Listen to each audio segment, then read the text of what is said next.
Hey loves, welcome back to my channel. Today guys, I'll be checking out this interesting video from Doug in Ezai, and it's titled Host Put Melania Trump on Trial. You guys, I'm super excited as always. If you're yet to subscribe to this channel, please consider subscribing. Give this video a massive thumbs up, comment, share, and all that good stuff. And without much ado, let's see what this video is all about. The views are shrews, and they weigh in on the Trump merch-on case, and they can't resist. They go after Melania Trump. They're so mean and cruel, and they think this is delicious, but and they laugh. But I want to encourage us to laugh. They're allowed to laugh, and we're allowed to laugh. We just laugh for different reasons.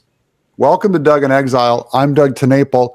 Let's get our news from ABC's #1 talk show. I want to let you know what's going on, because earlier this morning, history was made here in New York when the first... I've never seen Whoopi so happy. It looks like she drank a bottle of Jack Daniels before she went on the air. Persecution like never before. Wow. Nobody's ever seen anything like it.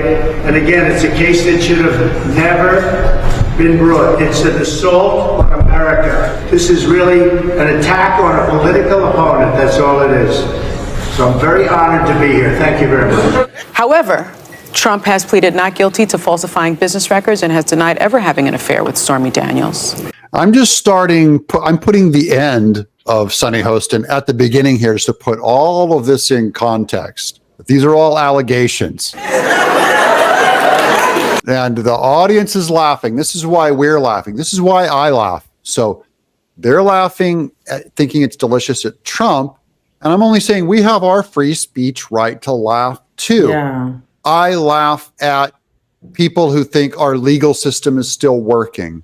I laugh at the justice system where they demand that you salute the robe and be respectful as if there's anything left to respect in New York. And I laugh at you. I'm mocking you. So you laugh at Trump, we laugh at you. Exactly. America is laughing at New York's justice system. I think that... Think is kind of stretching it. Right, Sonny? So I don't think that this is going to be a difficult case to prove. I think it can be won and lost during jury selection. That's what most lawyers say. You win or lose. And so what's going to be very interesting is who is going to be on this jury. There is not going to be anyone on the jury that has never heard of Donald Trump. You're ding dong right. This thing is decided by the jury. And that's why we already know Trump's not going to get a fair trial. So accurate and correct, Sunny Hostin. It's about the jury, and specifically Juan Merchan gets to approve any dismissals. So he gets to handpick this jury. But what we do want is people that still know everything, but can render an impartial verdict. And I really believe in our jury system, and I think that they can do the job. I like how serious she gets. I still believe in our impartial jury system. Whoa. Wow, you guys, Doug in Ezai is really making me laugh about what Sunny Hostin said, believing in the jury system. Do you guys still believe in the jury system like Sunny Hostin said? Because I think this jury are going to be handpicked, and majority of them, if not all of them, are definitely going to be the Democrats, and they're going to definitely rule against Donald Trump. They will not be in favor of Donald Trump. Let me know what you guys think about this. This is a very laughable one, and the way Doug and Ezai burst out laughing was really expected. Leave your thoughts in the comment section down below, and let's continue watching, you guys. Well, yeah, and we're laughing at you and the jury system. It's not against the law to laugh at them and to render my judgment that this thing is a fraud. And Sonny's seriousness is funny also. It's silly. The question for me is, if he is convicted, if he is sentenced to prison, can he still run for president? Because if you are a convicted felon, guess what? You can't vote for president. I don't understand how you can be a convicted felon and run for president. That makes zero sense. Yeah, keep clapping, everybody. Show me in the Constitution that says he can't run. It does not say it. She's inventing law. And we already know from her supporting the New York trial case what she thinks of law. To her, it's just like, I just have this preferred end in mind, and whatever it takes to get there, including breaching the law, doing unprecedented cases to persecute Trump. They're all for it. I don't think our forefathers, the framers of the Constitution, imagined for 1 minute that there'd be somebody like Donald Trump, much less that the American people, the Republicans in this case, would support him and make him the nominee. I mean, he's made history so many times right now. Yeah, he's going to make history again. And she's making up another law. I don't think the founders had in mind that someone like Trump would run.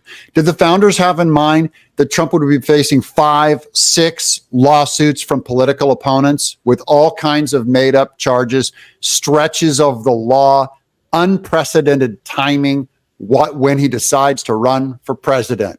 Did the founders have that in mind, or do you only care about the founders when it comes to them imagining someone like Trump? Can they imagine someone like Biden opening up the border or doing whatever he did to Tara Reid, which is worse than anything they've accused Trump of? You also have to put that in context. It's not Trump versus some perfect Ronald Reagan. It's Trump versus Joe Biden. This is, I think this is a political issue. No kidding. I don't know. I've kind of lost hope that anything is going to make a difference when it comes to the Republican base and his supporters. For those of you who've lost hope, don't be like Anna Navarro. She goes, I've lost hope on the Republican base and the voters, and she's all glum going, there's no justice. We should cheer at that our loyalty and fun we're having is disheartening the enemy. They're losing their confidence. They're the ones now going, I don't trust the American voter anymore. That's because of us. That's a good thing. But there's also a personal issue. I mean, Melania has barely been seen in the last few months, barely been campaigning. And now she's going to have to deal with the public embarrassment. She doesn't have to deal with anything. She doesn't go out in the public because she doesn't like sopping up the cameras. This isn't Hillary Clinton we're talking about, okay? She's a quiet woman and she's a very kind of modest, shy person. And now they're bringing her into this. No one even brought Melania Trump up, and The View only rolls her out so they can start smacking her around because remember, this is a woman show, a pro-woman show. And this is what they do to a fellow woman. They're backing up a Playboy model stripper and a porn star to throw darts at Melania Trump, as far as we know, a good first lady, good mom, good wife, good daughter. It's a crime because he was in the middle of a campaign and it's considered a campaign contribution, unreported. Yeah, and don't forget about the illegal contributions. Barack Obama himself got fined out of office for his illegal contributions. What about Hillary Clinton? Just mountains and mountains of illegal contributions, even from foreign entities.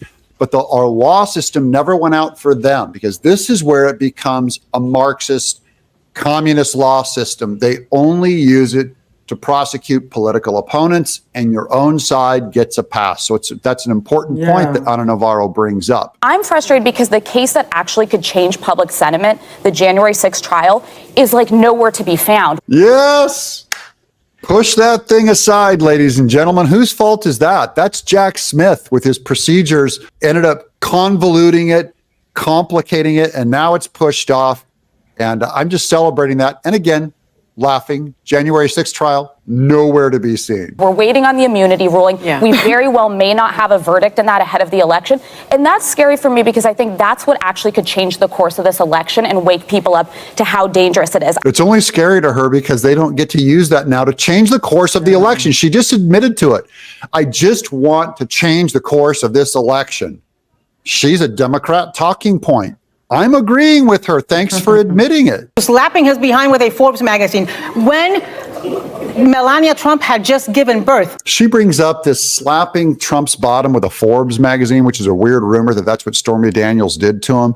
Personally, I think it's one of the better uses you could use for a Forbes magazine. I think Ana Navarro is only mad that it's not, Mother Jones. I'd like to hear the evangelicals. Oh, now they're bringing up the evangelicals. Guilty. How am I supposed to think, Ana Navarro? They're going to tell you in a minute. You looked at some research that said independence and modern. You guys, what are your thoughts on this video? It seems as if the ladies on The View are exclusively hired to bring Trump down because the way this lady talks bad about Donald Trump. They don't see anything good in him. But no matter what they say, Trump is always on the winning end. And no matter how many trials he faces or how many juries they pick from the Democrat, he's definitely going to emerge victorious in this case. Let me know what you guys think and leave your thoughts in the comment section down below. Let's wrap this video up, you guys. Republicans would never vote for a convicted felon. Yeah, that was a fake. Poll where they did not tell you that these false trials were going to be run up against Trump. They just go, in general, do you want to vote for a felon? Like, do you want to vote for O.J. Simpson? A felon? No. Okay. These polls, they can flip the words around to mean anything they want. So that's a good question. This is kind of the $1 million question that I don't know the answer to, but my theory, knowing Republican voters very well, I think there should be an asterisk in that polling. I think if he's a convicted felon in January 6th, the documents case, 100%. A lot of people would leave him. A lot of independents, moderate Republicans. And studies have shown that. Yeah. I don't know that Republican voters who said that agree in this case. Yeah, because in this case, we know it's a false trial. Is it, I won't vote for a felon no matter how you turn a guy into a felon? Hardly. People aren't dumb. Exactly. And that's all old news. They thought that was how people think. That was so last year. They have not addressed where culture's at this year when people see Trump brilliantly campaign on these indictments against him that are going to walk him into the White House. Like, how can an evangelical voter? There we go with the evangelicals again. I'll tell you, it's very easy for an evangelical to vote for Trump. And by the way, I'm a pro-lifer. And Trump kind of threw us under the bus last week. It doesn't mean I go, I won't vote for him, because who's the alternate? Joe Biden. Are evangelicals attracted to vote for Joe Biden? They pretend like there's no one else running. It's easy for an evangelical to vote for Trump, especially when the left, the Democrat Party, is persecuting churches. They hunt us for game. They spy on us. Trump won't do that. There's a lot of things that Trump I may disagree with him on, and I even think he's probably a bad man in certain areas, but nothing compared to Biden. And lo and behold, that's what this election is about. They won't bring up Biden. They won't defend Biden. They won't talk about Biden's record. Trump. They won't talk about what Biden did to one of his aides, pinned her in an office and violated her. They won't talk about that. And so how do evangelicals vote for that? Who believes in family values and believes in systems in this country would vote for someone who is convicted. About that. Because we all, Christians, in fact, evangelicals know better than anyone Christian who suffered religious persecution. No one's had more persecution than the Christians in the last 1,000 years. It's even more than any other group you'd think. More of us are put to death. More of us are persecuted for our beliefs. We always have been. From the beginning, Jesus warned us, if the world's after you, it'll come out. Just remember, it hated me first. And that's been kind of our charter. He knows what's going to happen if you're an evangelical. You're going to get persecuted. And all I can say is all those evangelicals know what it's like to be unfairly treated. It's actually really similar to the black vote, who go, look, I know what it's like to be mistried and have a cop pull me over on a late night when I didn't do anything. And so that's what they used to vote for on the Democrats. And now they're seeing Trump get mistried. And suddenly you have 30% of the black male vote is now turning to Trump. They know what it's like to be mistried. So do evangelicals, Sonny. They know what it's like to have you lie about our people all the time. Here on the show when he said they think he's the coming of Christ. Yeah. He doesn't need to be Christ-like. They actually are believing. And there's Exhibit A for why evangelicals vote for Trump, because of liars like blonde hairdo here. She said that we evangelicals think Trump is actually a second coming of Christ. That's the kind of lie and libel that gets us to say, you're wrong, and now I'm twice as loyal to Trump because of the lies that you tell about Christian voters. I don't know of anyone, I don't know of anyone in my audience that says, like, Trump is the chosen one, Trump is God's anointed. I've seen some of those comments before. Very rare. It's not why evangelicals vote for Trump. It's because we know the Democrat state is hunting us. We'll lose religious liberty.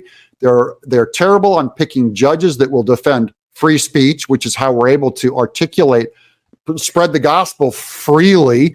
is because we have free speech here, that they're going to take you down for your words, for what you believe. They're checking your emails. They're checking your messages. It's documented that Biden's FBI, the Department of Justice, evangelicals are terrified of the left. And we're supposed to go, oh, I have family values, so I can't support Trump. They think we're dumb. I know, it's a terrible image. Well, no, it's not illegal to have your butt smacked by a Forbes magazine. It's scary that Whoopi seems to say that with authority.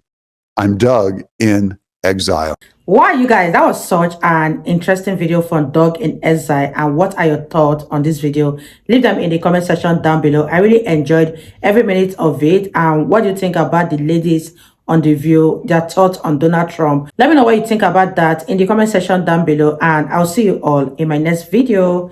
Bye, guys.